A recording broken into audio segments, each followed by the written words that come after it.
Break नंतर आपलं पुन्हा एकदा स्वागत। पुढची बातमी पाहूया। छत्रपती शिवाजी महाराजांचा तिथीनुसार शिवजन्मोत्सव किल्ले शिवनेरी गडावर संपन्न होतोय। या निमित्ताने रात्रीपासूनच शिवभक्त शिवज्योत घेऊन शिवनेरीवर दाखल होत आहेत। मंत्री नितेश राणे यांच्या उपस्थितीमध्ये शिवनेरीवर शिवजन्मोत्सव सोहळा साजरा होणार असून विद्युत रोषणाईसह विविध फुलमाळांनी सजावट करत दीपोत्सवाने शिवनेरी झळाळून निघाली।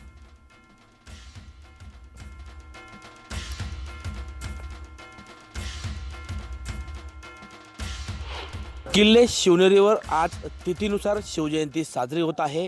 या शिवजयंतीचा उत्साह सर्वत्र पाहायला मिळतोय। किल्ले शिवनेरीच्या पायथ्याला जुन्नर शहरात असणारा हा छत्रपती शिवाजी महाराजांचा पुतळा पूर्णाकृती पुतळ्याला सजावट करण्यात आली आहे। त्याचबरोबर जुन्नर शहरातही ठिकठिकाणी सजावट करण्यात आली असून या ठिकाणी शिवभक्तांची मोठी वर्दळ पाहायला मिळते। त्या शिवभक्तांबरोबरच या ठिकाणी माजी सैनिकही छत्रपती शिवाजी महाराज यांना मानवंदना देण्यासाठी या ठिकाणी उपस्थित झालेले आहेत। घोषणांच्या दणदणाटामध्ये ही शिवजयंती साजरी केली जाते। आज किल्ले शिवनेरीवरती मंत्री नितेश राणे यांच्या उपस्थितीमध्ये शिवजयंती सोहळा साजरा होणार आहे।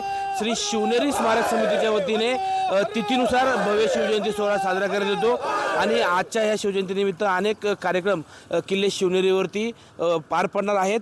मंत्री नितेश राणे यांच्या उपस्थितीमध्ये आजच्या या शिवजयंतीचा मुख्य कार्यक्रम होईल आणि त्यानंतर दिवसभर आज शिवभक्तांची किल्ले शिवनेरीवरती गर्दी आणि वर्दळ पाहायला मिळणार आहे। सचिन तोडकर, न्यूज 18 लोकमत, किल्ले शिवनेरी, पुणे।